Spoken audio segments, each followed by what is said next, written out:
ကျွန်တော်တို့ပုံမှန်အင်ချင်မီတွေဝယ်တဲ့အချိန်မှာဘာအရေးကြီးဆုံးလို့မြင်လဲဈေးနှုန်းဟိုဟာသူ့ရဲ့ facility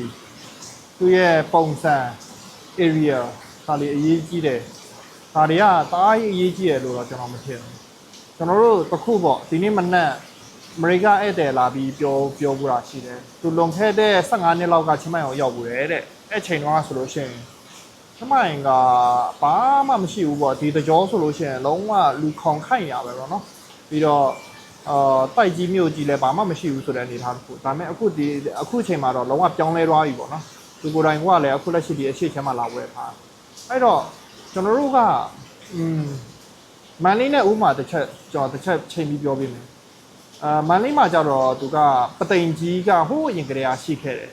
အဲ့ပသိမ်ကြီးစရှိတုန်းကဆိုလို့ရှိရင်ဒီရမွန်နောင်တို့ကန်ကောက်တို့ဆိုတာဟာရှိလို့မရှိသေးဘူးလုံးဝမရှိသေးဘူးအဲ့ချိန်တုန်းကပသိမ်ကြီးမှာဆိုလို့ရှိရင်သိန်းဒီဘယ်နေရာပဲလားရာသေးပိုင်းလောက်ပဲရှိဦးမယ်တကယ်ချင်းတယောက်ကကြတော့သူကပသိမ်ကြီးမှာဝယ်ထားတာရှိတယ်အကွက်ကတော့တေးသေးလေးပေါ့နော်ရာသေးပိုင်းလောက်ပဲဒါပေမဲ့ तू က4နှစ်5နှစ်လောက်အချိန်မှာ तू ပြန်ရောင်းလိုက်တဲ့အချိန်မှာတစ်ဆလောက်ပဲမြတ်တယ်ရမွန်နောင်တို့ကန်ကောက်တို့နေရာလီမှာကြောက်လို့ရှိရင်ကိုရင်တော့ဆိုလို့ရှိရင်ရမွန်နောင်ဘလောက်ပဲရှိမှာသိန်း2000လောက်ပဲရှိမှာဒါ2000 3000လောက်ပဲရှိမှာ4-5နှစ်နေပြီးတဲ့အချိန်မှာအဲ့နေရာကလမ်းသွဲတောင်မှာသိန်း2000အနည်းဆုံးရှိပါတယ်အဲ့တော့ဒီဟာရဲ့ရှင်ပြိုင်မှုအနေထားတစ်ခုကအများကြီးပြောင်းလဲသွားတယ်ပေါ့နော်ပြီးတော့နောက်တစ်ခုကအဲ့တဲ့တယောက်ကသူကသူ့သားသမီးကြိုက်လို့ဆိုပြီးမှဒီအရှိဖက်ချန်ကျွန်တော်တို့ယုံလေးများတဲ့နေရာအဲ့နေရာကိုသူကဝယ်ထားတယ်ပေါ့နော်ဝယ်ထားတော့25လမ်း6364ဖက်ချန်အဲ့ဖက်တကြောကိုသူကဝယ်ထားတာသူရောင်းလိုက်တာကအဲ့ချိန်တုန်းကမြို့သွင်းပိုင်းရဲ့မြေကွက်တစ်ကွက်ပေါ့ပြီးလို့ရှိရင်ရမွန်တောင်တွေက40-60တစ်ကွက်ဒီနှစ်ကွက်ကိုရောင်းပြီးတော့မှသူကခုနကတော့ပြောတဲ့နေရာကိုသူကဝယ်ထားတယ်ဝယ်ထားတဲ့ဟာလည်းပေလဲသိမများဘူး25ပေနဲ့ပေ80လောက်ပဲရှိတယ်အဲ့တော့အခုဒီခေတ်မှာကျွန်တော်ပြန်ကြည့်လိုက်တဲ့အချိန်မှာပေါ်တန်ရဲမွန်တောင်ထဲကတကွက်တောင်မှာအခုလက်ရှိသူဝယ်ထားတဲ့တကွက်ထတောင်ပိုပြီးဈေးများနေမြို့သွင်းကပဲနေရာလဲဈေးဘယ်လောက်လဲဆိုတာကျွန်တော်တို့မတိခဲ့ရင်တော့ပါလေအဲ့ချိန်ကာလတုန်းကတော့သူမြို့သွင်းထဲကဈေးကတော့သူအများဆုံးလို့ဖြစ်လိမ့်မယ်ရမွန်တောင်ထဲကအကွက်ကတော့ဈေးတက်တာဆုံးဖြစ်နေတယ်သူရောင်းစင်ကာလတုန်းကအဲ့တော့အခုလက်ရှိမှာကရမွန်တောင်ဖက်ကတော့သူကဈေးတအားတက်သွားတယ်အဲ့တော့ကျွန်တော်တို့ပြန်ကြည့်မယ်ဆိုလို့ရှိရင်ဘာကြောင့်မလို့အဲ့နေရာကဈေးတက်လဲလို့ပြောလို့ရှိရင်တော့သူကကျောင်းလေးများတယ်အကောင်ဆုံးကျောင်းလေးအဲ့ထဲမှာပဲရှိမယ်အကောင်ဆုံးဆေးရုံအဲ့မှာပဲရှိမယ်အကောင်ဆုံးဟိုတယ်အဲ့မှာပဲရှိမယ်အဲ့အနေထားတစ်ခုနဲ့သူကအပတ်ဝန်းကျင်ကတိုးတက်သွားတယ်ဒီနေရာပတ်ဝန်းကျင်ပထဝီဝင်ရပြောမယ်ဆိုလို့ရှိရင်သူကကျွန်တော်တို့အဲ့ဖက်မြို့ပတ်လန်းရဲ့အဲ့အပေါ်တက်သွားမယ်ဆိုလို့ရှိရင်တော့ကျွန်တော်တို့ကဒီရှမ်းမြောက်ဖက်ချမ်းသွားတဲ့ဖက်အဲ့တော့နေ့စဉ်နေ့တိုင်းကားစီးရေထောင်တဲ့ချီကိုမှရှိတဲ့အနေထားတစ်ခုမျိုးတွေပြီးရင်ကျွန်တော်တို့ကလမ်းခွာကနေမှရှမ်းပြည်ကနေမှဆင်းလာပြီဆိုလို့ရှိရင်သူကနှစ်ခွာရှိတယ်တစ်ခွာကျတော့ကျွန်တော်တို့ကစက်မှုဖက်ချမ်းသွားတဲ့ဖက်နောက်တစ်ခွာကျတော့မြို့တွင်းဖက်သွားတဲ့ဖက်မြို့တွင်းဖက်သွားတဲ့မြို့ပတ်လန်းရဲ့တကြောထဲမှာသူကတိုးတက်လာတဲ့အနေအထားတစ်ခုပထဝီဝင်ရလည်းသူကအားတာတယ်လို့ကျွန်တော်ပြောလို့ရတယ်ပြီးရင်သူ့ရဲ့ history တော့နည်းနည်းရှိတာပေါ့နော်အရင်တော့ကတော့သူကရမွန်တော်ဖက်ချမ်းကျတော့သူကမြေချပေးတဲ့အနေအထားတစ်ခုမှာတချို့ကကျတော့ဒီအကြီးပိုင်းတွေကိုချပေးတာရှိတယ်အဲ့တော့ချပေးတဲ့အနေအထားတစ်ခုမှာလည်းအဲ့နေရာမှာလည်းအားပါတာလည်းရှိတယ်အဲ့တော့ဒီနေရာရဲ့အလားအလာတစ်ခုပြောမယ်ဆိုလို့ရှိရင်ကျွန်တော်တို့ကဘယ်နိုင်ငံဘယ်မြို့မှာပဲနေနေသူဒီအားတာချက်ဆိုတာတော့ရှိတယ်ပေါ့နော်ဘန်ကောက်ဆိုလို့ရှိရင်လည်းကျွန်တော်ကြည့်လို့ရတယ်အရှင်းနောက်တောင်မြောက်ထဲမှာအနောက်ဘက်ချမ်းကကြလို့ရှိရင်ကျွန်တော်မြန်မာပြည်လိုပဲသူက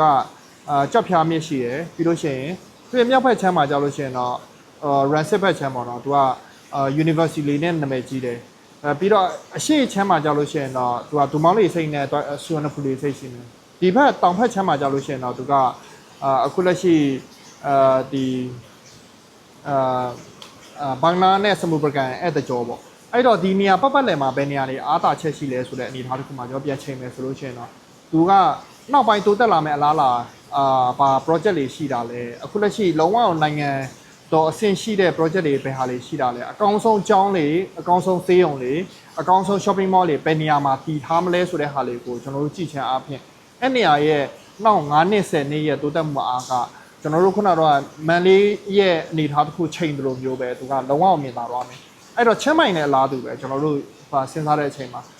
ကျွန်တော်တို့တစ်ခုဝယ်တဲ့အချိန်မှာနောက်9နှစ်10နှစ်တိုးတက်လာမယ့်အလားလားဘယ်သူတွေကဝင်လာမလဲဘယ်သူဘယ် project တွေကရှိမလဲနိုင်ငံတော်အဆင့်ရဲ့ရှိတဲ့ဟာတွေကဘယ်နေရာမှာရှိမလဲတချို့ project တွေကအားလုံးအကောင့်ထဲပေါ်ချင်ကောင်းမှပေါ်လိမ့်မယ်ဒါပေမဲ့ရှိပြီးသားဟာတွေကျွန်တော်တို့တစ်ချက်ကြည့်လို့ရတယ်ပြီးတော့တချို့အကောင့်ဆုံးကျောင်းတွေအကောင့်ဆုံးဆေးရုံတွေနဲ့အကောင့်ဆုံး shopping mall တွေပြီးရနိုင်ငံရေးတော်ရဲ့ project တွေအဲ့ဟာတွေကိုပြန်မြအဖင်းချိန်လိုက်တာနဲ့ကျွန်တော်တို့အလားလာတစ်ခုတော့တွေ့လိမ့်မယ်ဒါကနောက်ပိုင်းအင်ချင်မီဝယ်တဲ့အချိန်မှာ investor shootout အနေနဲ့တွားပြီးရထားလို့ရတဲ့အနေအထားတစ်ခုပေါ့နော်ကျွန်တော်တို့အိမ်တစ်ခုဝယ်လိုက်တဲ့အချိန်မှာနောက်ထပ်10နှစ်လောက်မှပြောင်းလဲတဲ့ဟာကပသိမ်ကြီးလို့လိုမျိုးနေရာမျိုးလေးအဲ့လိုပုံစံမျိုးအနေနဲ့ကတော့ဒါက retire အတွက်အဆင်ပြေလိမ့်မယ်ကျွန်တော်တို့နာနာနေအတွက်အဆင်ပြေလိမ့်မယ်စီလဲတက်တာလိမ့်မယ်ဒါပေမဲ့ဘယ်လိုပြောမလဲဖွံ့ဖြိုးတိုးတက်မှုအားကတော့သူကညော့မယ်ပေါ့အဲ့လိုဥပမာမကောင်းတာတော့မဟုတ်ဘူးသူက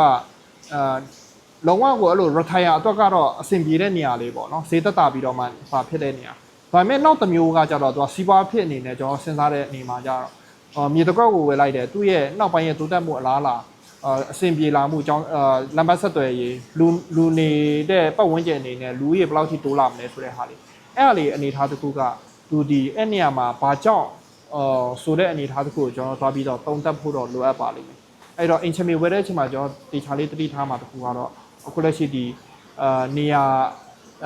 အနေထားတစ်ခုကိုပေါ်မှာမှသူ့ရဲ့နောက်ပိုင်းတိုးတက်လာမယ့်အလားလားဘယ်သူလေးနေမှာလဲဘာကြောင့်လဲဘယ် project လေးရှိမှာလဲဒီပထဝီအလားလားအရာကဒီဟာရဲ့အနေထားတစ်ခုကအားတာလားအားမတာဘူးလားဆိုတော့ကျွန်တော်တို့ဝေခွဲလို့ရပါလိမ့်မယ်အဲ့တော့ဒါလေးကိုတစ်ချက် sharing လုပ်ပြီးတော့မှ investor တွေအတွက်ကိုအားကောင်းစေနိုင်တဲ့အကြံပြုချက်လေးတွေကိုကျွန်တော်ပေးတော့ပါမယ်ကျေးဇူးတင်ပါတယ်